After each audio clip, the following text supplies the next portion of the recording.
My entitled roommate wanted me to leave the house because he was having a party, so I took all the toilet paper with me and now his reputation is ruined. I have never gotten along with my roommate to the point where I think he might hate me. My roommate had made it a mission from day one to make me feel miserable. He constantly nags me about cleaning the dishes and keeping the house clean, and never includes me in his plans to hang out. I cook my food 3 days in a row because sometimes I just don't have the time, but he often eats my leftovers without asking and then refuses to admit that he ate them. There is no one else in the house, so he's the only one who could have done it, by the way. Yesterday, he really reached the limit. I was at work when he texted me, "Just so you know, I'm having a party tonight, so you should probably find someplace else to sleep. Also, if you don't want others to touch whatever stuff you have in the bathroom and kitchen, you can put it in your bedroom before they arrive." He didn't request or suggest, but straight up demanded that I stay out of the house. I keep to myself and am mostly in my bedroom whenever I am home, so I didn't see why he couldn't just let me be. But when I asked him, he just said that the music will be loud and he didn't want me to complain. I wanted to argue that it was my home too, and that I had a right to stay in my room, but I knew it would be useless because of the nature of our relationship. I tried to get along with him and invited him to hang out at first, but he always refused by saying that he wouldn't enjoy my geek hobbies. That's fine though, because I was okay with just doing our own thing and not invading each other's personal space. But he always made it a point to tell me that he was partying, and that I was not invited. It was so uncalled for and I was starting to get fed up with him. So when he proposed that I shouldn't come home because he was having a party, I wasn't just going to let him order me around like that. Then I remembered that he said I can take my stuff out of the bathroom and kitchen, and thought of an amazing plan. I rushed home and noticed that he had gone to buy some food for the party, so I got to work. I took every single plate that I had paid for out of the kitchen and put them in my bedroom. Then, I took my stuff out of the bathroom but went one step ahead. I took all the toilet paper out because I was the one who bought it, and left the bathroom looking completely empty. I knew that people would question why he didn't have toilet paper, so I decided to write them a message. My note said, "In this house, we wipe our butts with our hands, because toilet paper is harmful to the environment." I left to stay at a friend's house and took all the toilet paper with me. A few hours later, my roommate called me and began saying that he was going to beat me up. Apparently, his friends had found the note and were convinced that he was the one who wrote it. They were so disgusted by it that they left the house and blocked him on social media. He was threatening to sue me and that my life was now over. He called me sensitive and childish, and that I was just a petty brat. But I just laughed and said, "Well, at least I don't use my hand to wipe my butt like you." My feminist girlfriend said she would never take my last name because tradition is misogynistic, so I broke up with her. I have been dating my girlfriend for 1 year, and our relationship has been perfect except for one small thing. My girlfriend is what I would call a hardcore feminist. She is really active on social media and very vocal about her views on women empowerment. I actually thought it was one of her good qualities at first, and fell in love with how she would get so passionate about some topics. When the bald, stinking pig got famous on Instagram, she was one of the first ones to diss him out and did so brutally. She also got really passionate about the Barbie movie when it was released, and I thought it was cute how she dressed all pink to go watch it. But sometimes, she doesn't know where to draw the line, and last night was one such time. I was over at her place and we were just looking through our phones. One of our old friends had recently gotten married and posted on social media about how she was happy to take her husband's last name. Out of nowhere, my girlfriend said, "Oh my God, look at this misogynist tradition." I got dumbstruck and asked her what she meant. She began explaining how men had created this tradition to undermine women and that our friend was being manipulated into abandoning her family. I pointed out that she seemed happy to do it, and that no one had forced her into accepting that tradition. She just brushed off my comment, and kept going on about how all traditions were just made by men to degrade women. Once again, I tried pointing out that all tradition couldn't possibly have been created by just men. She paused and looked at me directly with a face that said, "Are you serious?" And then asked me, "Would you want me to take your last name?" I got a bit flustered because I had never really thought of marriage, so I just replied, "I mean, it would make me really happy if you do." After hearing that, it was like a switch was flipped in her head. She explained how I was emotionally manipulating her into accepting, and that I was a misogynist just like the others. I asked who others were, and she said that all men are secretly part of that group. I laughed and exclaimed that if all men were like that, then the word men would just be replaced with misogynists. She actually became angry at that point, and accused me of laughing at her feelings. I really didn't get why she was getting so worked up on this topic, as it really was irrelevant in my opinion. But I decided that it was just better to leave and go back to my house to give her some time to cool down. Before I reached home, I already had texts from her accusing me of being controlling and trying to undermine her. But I didn't think that I had said anything close to outrageous, and thought that her comments were unnecessary and demeaning. I really had to sit down and think for a minute. Did I really want to spend the rest of my life with someone who badmouths me and my character over something that is completely unrelated to me? I realized how toxic my girlfriend was actually being, and that I couldn't see a future where I would propose to her. Now, if this was something that she had picked up recently, I would have tried to get her into therapy. But she was like this from before we had even met. So I decided that it was just better to break it off because I had really lost feelings after she accused me like that. I texted her about my thoughts, and told her that we should go our separate ways. But she didn't like that at all, and went completely ballistic. She began saying that she was right, and that I was indeed a misogynist who didn't like when his girlfriend voiced her opinions. I knew that arguing with her would be pointless, so I just blocked her. But never did I expect that she would go on social media and do something even crazier. My parents neglected me and told me I was a burden my entire life. Years later they went bankrupt and are asking me for money. For as long as I can remember, my parents have treated me like I intruded upon their life. They had me when they were 19, and still wanted to enjoy their life. So they would leave me off at home and go to parties or even overseas trips. You see, the doctors told my mom that it would be highly unlikely for her to have another kid after giving birth to me. So they sometimes acted like I didn't exist, and just pawned me off to others. The babysitter they hired for me hated me, and I literally had to beg her for my food. She would make me do all the chores so she could get paid extra, and get physical if I refused. Whenever I went to my parents to tell them how she treated me, they would tell me to stop bothering them and that they were too busy to talk about kid stuff. This one time, all my friends were really excited because our school was taking us on a trip. But we needed permission from our parents, so I went to ask them to sign the papers. They were dressing up to go to a dinner date, and kept ignoring me when all I wanted was for them to sign a damn paper. The kid me was so sad that they didn't care about me that I cried myself to sleep that night. But I wish it had ended there. When I was 8, my mom became pregnant and the doctors called it a miracle. And to my surprise, my parents spoiled their second son like they had never spoiled me. They bought new clothes for him every month, went to all his school events and always canceled their plans if he was sick. The thing is, they still treated me like I wasn't even their son. They still never celebrated my birthday and instead used that time to once again go on couples-only dates. But when it was my brother's turn, they would throw a huge party in the most expensive restaurant in town. I actually got fed up one day and just decided to ask them why they treated us so differently, and did they not love me? Their response still haunts me till this day. You were a burden, but he is a miracle that we will be forever thankful for. I realized then that I would never get anything from them, and began working for my own stuff. I got a job in high school and saved up enough money to move out at 18. They didn't even react when I told them I wasn't going to live in their house anymore, and my brother was just happy to have all their love to himself. I still loved them in my head, and wanted them to at least say goodbye, but they didn't even do that. I had to wait 2 years to enter college because I didn't get a 100% scholarship, and had to save up money to pay my own tuition. My mother would sometimes call to ask me how I was doing, but would always end up just telling me about her problems instead of helping me. When I did eventually enter college, I decided to completely cut them off. It did wonders for my mental health and I met my wonderful wife in one of my classes. She was like the light in the dark for me, and I told her about how my parents had treated me. So she helped me get over my trauma, and in doing so, I fell in love with her. The stupid me ended up asking her to marry me after just 5 months of dating, but surprisingly, she didn't say no. She said she would gladly accept any ring I bought for her, even if it was an engagement ring. I was really happy but also got a wake-up call, and didn't rush into our marriage. Instead, I worked on building my own business from the ground up that ended up being really successful. My degree was centered around civil engineering, and my company basically took contracts from whoever wanted work done on their house. It generated so much revenue that I was able to buy a house that me and my girlfriend could both live in. She stayed with me through all that struggle, and any doubt in my mind had been erased. So I took her on a vacation to Paris, and this time, I proposed properly with a ring in my hand. It's been 2 years since then and I am enjoying my married life to the fullest. But the only thing that could destroy my happiness came back into my life. Last week, out of nowhere, I received a call from my father. This man had not talked to me in years and didn't even know I was married. That being said, I wasn't really angry at my parents anymore since my wife had enabled me to move on, so I decided to talk to him. I took the call near my wife and put it on speaker. First he asked how I was and how life was treating me, so I told him about my business. There was a sudden shift in his tone from sad to a happy one. He wasted some time by telling me about how my mom was still attractive, and then finally got to the point. I don't know what I expected, but I should have known that he still didn't love me or even wanted to love me. It turns out, he had recently been fired from his job and had no savings whatsoever. My parents had literally declared bankruptcy to get out of some payments, but the bank was still demanding that they pay their mortgage. Bottom line, they wanted me to send them some money. I couldn't believe their audacity for a second, and had to do a double take. I asked about my brother, because he should have been old enough to earn by now. Well, all their love for him had gone down the drain, because he had dropped out of college and was just living off the allowance they gave him. That revelation was so ridiculous that I actually burst into laughter, and told my dad, "I'm sure you see the irony too. The son that you loved and treated like a king can't help you when you're in trouble. But the son that you neglected and called a burden is now successful, and you're begging him for money. Tell me, if you were in my shoes, would you help your parents?" My mom snatched the phone from him and started calling me ungrateful. She said that they had done their best to raise me, and took care of me while still in college even though they could have easily abandoned me for adoption. In her opinion, I had an obligation to help them and pay them back for everything they did for me. At this point, my wife also started laughing, so my mom went completely ballistic, and began yelling at us for being a bunch of entitled kids. So I told her that the only thing she is going to get from me is a signed paper stating that I am no longer their child, and hung up. My for the street sister is trying to steal my baby. She's even trying to steal my husband. For context, my husband is James 39, I'm 29 and my sister is Tilly 30. When my husband and I found out I wouldn't be able to carry a baby, my sister offered to be our surrogate so we could still have a biological child. She did this totally unprompted and on her own.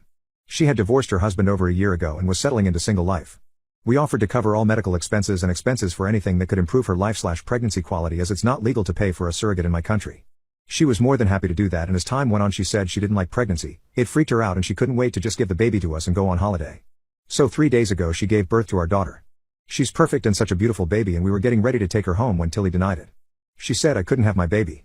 I was really confused and asked what was wrong. What did she mean? She said she'd changed her mind and didn't want to give us our baby. I reminded her she wasn't biologically a parent to my daughter and reminded her that she hated pregnancy and wanted to go on holiday. She said no, wouldn't let me hold my baby, and made the nurse take me out. Since then I've been crying and really upset.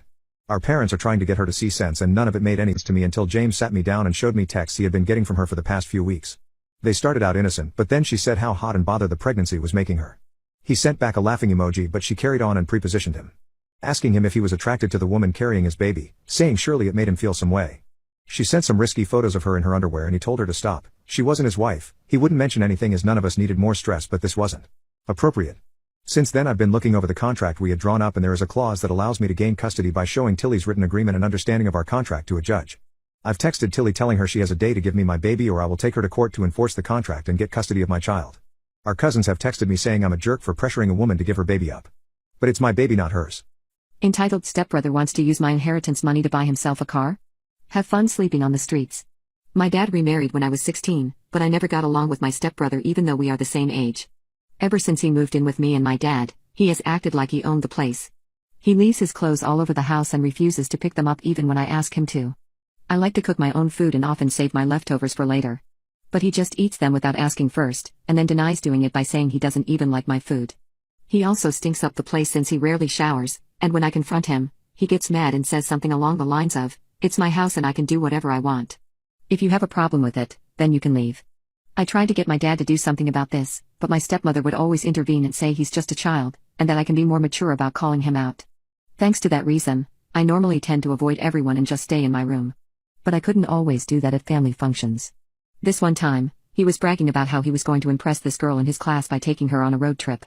I ended up laughing and spilling my drink because it was so hilarious, and told him, no girl wants to be with someone who doesn't even take a shower. Well, apparently, it was a known fact that he stinks, and everyone started snickering. He saw the look on their faces, and called me a liar and that I was just jealous of him. Since that day, he has hated me with a passion. Instead of eating my leftovers, he would just throw them out without any explanation. He mixed his colored clothes with my laundry and ruined all my white clothes. I was so tired of him and my dad not doing anything about it, that I applied to a faraway college and moved out of the house. That proved to be a good decision because I no longer had to walk on eggshells and watch my surroundings. I was going to make sure to enjoy my college life. But in my junior year, I got the worst news of my life. My dad had a terrible accident on the highway, and passed away on impact. I couldn't even believe that he was gone, and wept like a baby at the funeral. I requested some time off from college because I wasn't able to function properly. Every day I would just think back to all our good memories and wish I had stayed at home to spend more time with him. Tolerating my stepbrother was nothing if it meant I could make more memories with my dad. A few weeks later, a lawyer contacted me saying he wanted to talk about my dad's inheritance. It turns out that my dad had left the house as well as all the money he had to my name. And since I was already 21, I could lay a claim to it immediately. I hadn't even processed that information yet when out of nowhere, I received a call from my stepbrother. I thought he was going to offer his condolences and ask me to come back home, but no. Apparently, he had been promised a new car by my dad and was hoping to fulfill that wish once he was given his inheritance. But he was furious when he found out my dad had left him with nothing. So now he was calling me to ask for his rightful share, and demanded that I buy him a brand new car with the money I had just received. Not even a month had gone by since my dad's passing, so I was shocked to see that he had moved on already and was only talking about his money. It was clear to me that he held no love for my dad, so I wasn't going to entertain his ridiculous demand. The money my dad had left me was supposed to be for my future, and not to spend on luxury items.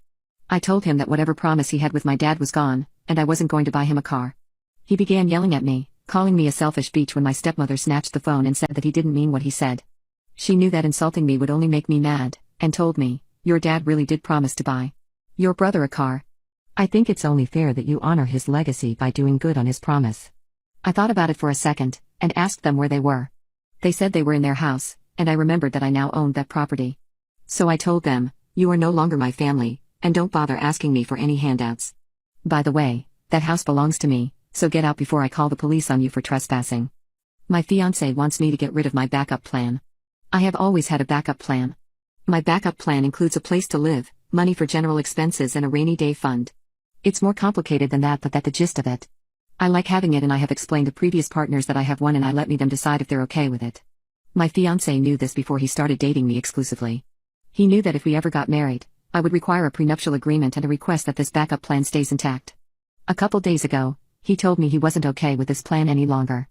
I don't think that's fair. He comes from a wealthy family and the prenuptial agreement protects him, and I should have something that protects me. I'm actually finding myself really angry about this because I was an open book about this every step of the way, and now I feel like Hess changed his mind. He says that having this plan makes it seem like I will leave him while I think it protects me. I'm annoyed because it's not fair to me to change your mind when you knew my expectations from the very beginning. I love him, but my dad is a divorce lawyer, and from what I've heard and seen, better to protect yourself and not need it than no protection and then have to pick up the pieces. Both of our parents agree that a prenuptial is needed. I'm not getting rid of this plan. To clarify some things about my backup plan, I called it that because I started it at 25, I have had it for about 10 years now. I'm in my mid-30s. It is an emergency savings account, another savings account, and a property I own.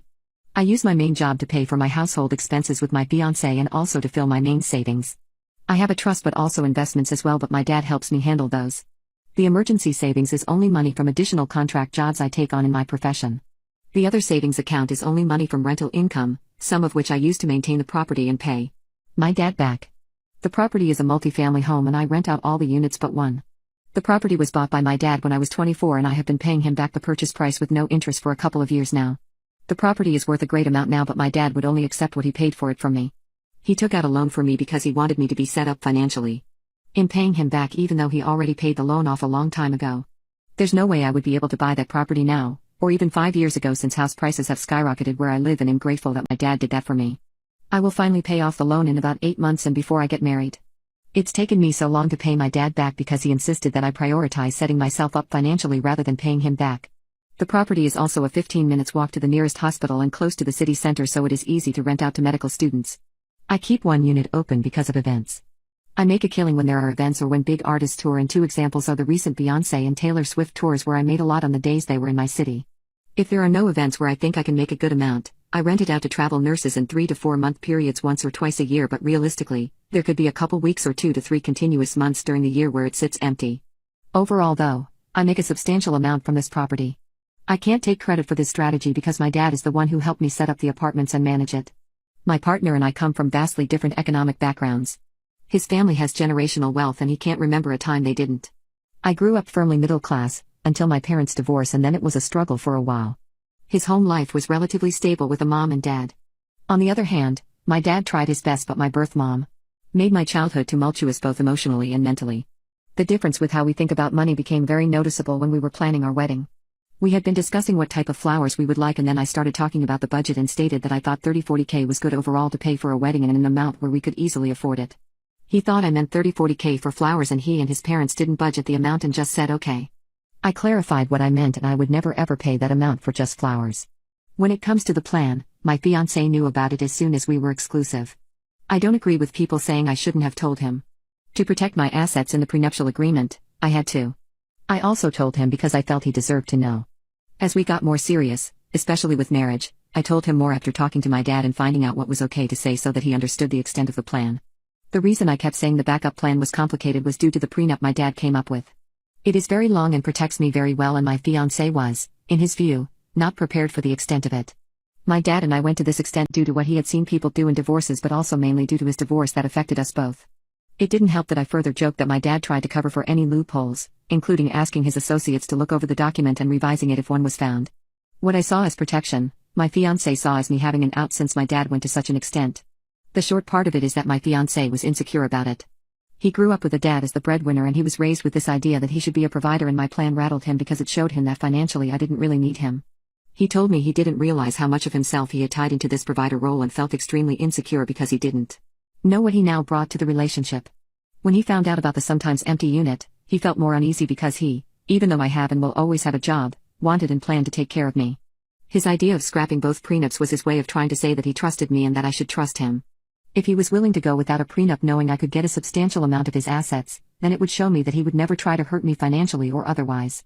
I told him I saw it at the time as extremely manipulative due to him doing it before we met with the lawyers, and he apologized because he honestly just panicked. There is not anything that would make me compromise about this. I told him he has a decision to make because I'm not changing my mind. My fiancé cheated on me right before our wedding. When she realized I had bought her dream house as a wedding gift, she came back and tried to apologize. I met my fiancée in college and instantly hit it off. She was recovering from a toxic ex she had dated in high school, and I wanted to help her move on. I took her on casual dates that would help her mental health, like a morning jog along with coffee, or even a weekend getaway to the mountains. She would often tell me about how she wasn't ready for a relationship, but I kept supporting her because I was in love with her. And after a whole year, she finally agreed to date me, and it was the best day of my life. I thought that we would be perfect together, and we were. I once took her to my parents' farmhouse to relax, and she loved it there. She told me how much she appreciated the fact that I never gave up on her. Now, while I did love her, I never liked her friends. They would make fun of my appearance and call me a backup plan, saying that I wasn't good enough for her. But I didn't let their comments affect me and did my best for my girlfriend. After we graduated, I proposed to her in front of everyone with a ring that I thought suited her the best, and she said yes. That now became the happiest day of my life, because our lives would be intertwined from now on. I was so happy to call her my fiancée, and eager to one day call her my wife. But little did I know, all my dreams would eventually be shattered. After the proposal, I immediately got to planning our wedding with the help of my in-laws. They were really fond of me because I used to help them with manual labor around the house. I picked the flowers and the food that my fiancée preferred, because I wanted it to be her special day. Out of nowhere, she told me that she wanted to have a bachelorette party. Although I wasn't having my own bachelor's party because I didn't see the point, I had no reason to say no to her. So I supported her and her friends. Decided to take her to Las Vegas. It was a bit sad to see her go when our wedding was so close, but it also gave me time to prepare my surprise. You see, she had always talked about how it was her dream to live in a lake house deep in the woods with a huge backyard that included a pool. And I had found a place exactly like that. So after dropping her at the airport, I immediately went over to sign the papers and bought her dream house. It was my wedding gift to her, and I didn't mind spending my savings on it at all. However, there was a surprising lack of contact from her side while she was on this trip. I would text and call her just once a day to ask how she was doing, but she wouldn't even respond to that. And then, I saw on social media that her friends had invited her high school ex to this bachelorette party. My heart began pounding as I desperately called my fiancée to ask what was going on. I knew that her ex was really toxic and had ruined her mental health, so I was worried about her safety. But when I called her, she confessed that she didn't actually want to marry me. She said that after meeting with her ex, she realized she was still in love with him and had already slept with him, so I should just move on. I was so caught off guard that I actually thought it was a joke at first. Our wedding was literally weeks away, and there is no way that she would just cheat on me and leave me like this. But she did. She posted a photo of her and her ex kissing on Instagram, and all my dreams were shattered. I cried and cried, but eventually realized that there was no going back. I am proud of myself for not just breaking apart and keeping business afloat while going through that tough time. A few days later, she came back and sent over the ring I had bought her in a small package. I was sad that she didn't even have the decency to hand it over in person, but it is what it is. I canceled all the wedding planners and was luckily able to get most of the deposits back. The venue was actually going to be the surprise lake house, but now I just had a spare house that I didn't know what to do with. So I took all my friends and decided to go fishing, as well as spending a week in that wedding gift. We obviously took a lot of pictures, and I didn't think any of it when posting them on social media. But within hours, I had a dozen missed calls from my now ex-fiancée. Apparently, she was furious that I didn't tell her I had bought her dream house. I calmly explained that it was supposed to be a wedding gift, but since the wedding was off, I was just planning on selling it. She was quiet for a few seconds, and then just burst into tears. She began saying that her friends had manipulated her into cheating on me, and that the part about her still loving her ex was a lie. She said she still loved me and apologized for her actions, asking me to forgive her and take her back. I was even more surprised this time, because she was obviously trying to trick me. She wasn't even sorry about the cheating, and only regretted her actions because she missed out on her dream house. I ended up laughing and pissing her off, so she screamed, "What's so funny?" By that time, I was done listening to her and hung up after saying, "Man, this lake house is so nice that I might live in it myself. Too bad my cheating ex-fiancé isn't gonna be here. My insane sister-in-law is naming her child after my stillborn daughter and it is making me uncomfortable." When I talked to her about it, she called me a beach. 3 months ago, I was scheduled to give birth to my daughter. But it ended up being a stillbirth, and I was heartbroken. My husband and I are still grieving the loss of our child, and I sometimes wish to forget that horrible day. My mother is Irish and I was going to name my baby after my great-auntie from Ireland. But our happiness was devastated within moments. My family rallied around us and so did my husband's parents, but his sister was a different story. The first time she heard of this, she told me to get over it and just move on. I couldn't believe that she had no sympathy for me, but just ignored her because I didn't have the strength to fight. But I did avoid meeting her until recently, when she made a big announcement. She was 20 weeks pregnant and was having a daughter. I was so happy for her, but was once again reminded that I could never meet my own daughter. That being said, I was ready to be there for her, until we received the invitations for her baby shower. The name she had picked for her daughter was the exact same name as my stillborn. I literally burst into tears while looking at it. My sister-in-law has no connection with Ireland or the name, so I was really hurt and thought that she's rubbing the whole situation in my face. My husband called her and asked her why she picked that name. She just said that since we couldn't use it in time, she decided to go with it as she didn't want the name to go to waste. She also clarified that she isn't naming her baby after mine and that she doesn't want a connection between them. I was once again hurt by her lack of consideration, and decided to decline the invite to her baby shower. I thought she would just ignore me after doing all that, but I was wrong. She called me and began yelling at me, "Why can't you just be happy for me like you're supposed to? You're a sour beach who's going to end up all alone. Stop being jealous over nothing." I couldn't even say anything in response before she hung up, and I was left crying. I am now feeling really bad about not going to her baby shower, and feel like I should at least send her a gift. But her lack of care is still bothering me, so a part of me wants to get back at her by making it a terrible gift. And after consulting with my husband, I decided to do just that. My golden child brother stole my new car and my parents told me to forgive him. But I wasn't going to let that slide, and now he's in jail. Ever since my brother was born, my parents treated him like he was made of glass. My mom was actually told that she could never conceive after she had me. So when she got pregnant again, everyone called it a miracle child. And they made sure to spoil him after he was born. I was told to not go near him because I could hurt him. They went on a vacation to Bali with my brother but left me with my grandparents, even though I begged them to take me along. On my 10th birthday, all I wanted was to go to the playground for a while and enjoy myself. But they decided that it was more important to go and buy new clothes for their other child. As my brother grew up, he realized that he could ask for literally anything and my parents would never say no. He would ask to play with my toys, and suddenly they would become his forever. Because I always spoke up about how unfair my parents were treating us, he took offense to that. He would break things around the house like a flower pot or a beer glass, and then blame it on me. And of course my parents had to take his side. In fact, they even asked him how he wanted me to be punished, to which he would say, grounded for a whole week. Since he did that so often, my parents considered me a problem child and refused to celebrate my birthdays. When I was 13, I asked them why they treated us so differently, and their reply was, "Your brother was a gift from God. And looking at how much trouble you have been causing recently, we are glad we have another child to rely on for the future." I was so distraught over my parents not loving me that I cried myself to sleep that night. I was even bullied at school because I didn't have any stuff while my brother had all the new gadgets. But I didn't fall into depression, and instead decided to prove to them that I'm not a useless son. I graduated from high school as a valedictorian and thought that they would praise me. But my brother didn't like that the spotlight was on me, and decided to throw a tantrum about not getting enough attention. So instead of going to my graduation party, my parents took him to his favorite restaurant and treated him to a giant meal. That day onwards, I decided to just keep to myself. I was still living under their roof, but I hardly talked to anyone and only went down for lunch and dinner. It wasn't easy to do that as they were always worried about my brother and what he was doing anyway. I got a full scholarship to the college of my choice, and began focusing on my studies. I impressed one of my freshman professors, and got hired as his assistant the following year. When my brother turned 18, our parents bought him a brand new car even though he hadn't even applied for any colleges. And he made sure to flaunt it in my face by saying, "Why don't you go out with friends on car trips like I do?" Oops, I forgot that you don't have a car in the first place. That lit another fire inside me, and I began working on buying my own car. But I didn't just want to settle for a cheap model, and wanted to outdo him. After all, buying something more expensive than his car with my own money would be the perfect revenge in my opinion. So I got a job and started saving up money. I had to live with my parents so I could save up on rent, but I tolerated their abuse for the sake of my goal. One of my friends told me that his dad owned a car dealership, and could help me out. So I went over with all the money I had at the moment in the hopes of securing a car. To my surprise, my friend had already told his dad about my situation, and he agreed to lend me a second-hand Dodge Challenger if I paid him a certain amount every month. I asked him why he was doing this for a stranger, but he just laughed and said that if his son praised me, then I must be a good person. I am successful enough to not worry about my finances, and the thing that matters to me the most is my son's happiness. That is what he told me, and I was absolutely elated because I love the car. I immediately drove it around for a bit, but had to go home because I was getting sleepy. I had already decided to begin looking for an apartment at that point. But never would I have guessed that my brother would do something terrible. He saw my car parked in the driveway and threw a tantrum to our parents about how it was unfair that my car was better than his. But since I had bought it with my own money, there was nothing they could do for him. Thinking that I had finally gotten some payback, I went to sleep and put my car keys on my desk. But when I woke up the next day, I noticed that the keys were gone. I rushed outside and was shocked to see that the car was also missing, and so was my brother. I asked my parents about what was going on, and they said they had no idea. I waited for a few minutes and called some of my friends, but no one knew where the car was. I was getting really anxious about the whole situation, and that's when my brother pulled up into our driveway. Only that he was in my car, and not his. Both the front and back bumper on my car were missing, and the driver's window was slightly cracked.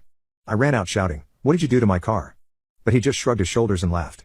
Well, I decided to take it for a spin because this baby deserves a good driver. But turns out that it's actually a piece of trash and just fell apart on its own. Looks like you got scammed on this one. My eyes actually began to fill up with tears as I saw how he had wrecked my car and was clearly lying about it. I screamed at him, "You stole my car and crashed it just because you were jealous." But at this point, my parents decided to step in and once again, take his side. My mother hugged him and asked if he was alright, while my dad said, "You can't accuse someone like that. He wouldn't lie about crashing your car, and you need to believe your family's words." When I pointed out that he had literally stolen my car, they said that he only borrowed it and that I should just let it go. They didn't even wait for my response and just began walking back inside. But little did they know, I had a trick up my sleeve. You see, I already knew that the golden child was going to try something like this, and prepared for it by installing a camera inside my car. I immediately called the cops and explained the situation, and showed them the clip as proof. They knocked on my door and to the absolute horror of my parents, arrested my brother for stealing my car.